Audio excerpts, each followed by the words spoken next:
So remember the 2020 election and how late that night, right, it became pretty clear that Joe Biden was on a trajectory to win that election.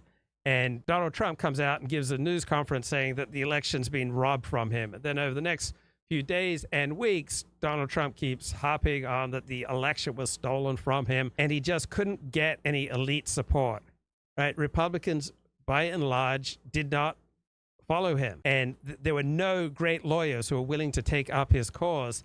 And his whole operation to try to deny the election result was just abysmal. I mean, it was just ludicrous. It was just schlock, right? And I was thinking about that. And then after January 6th, how overwhelmingly Republicans abandoned him, wanted nothing to do with Trump.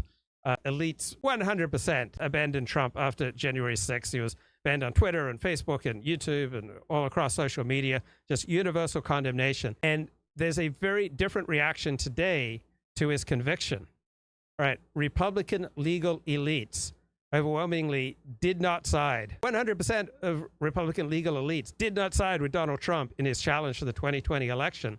But overwhelmingly, they are siding with Donald Trump with regard to his 34 felony convictions in New York City. I mean, they are just solidly lining up behind him.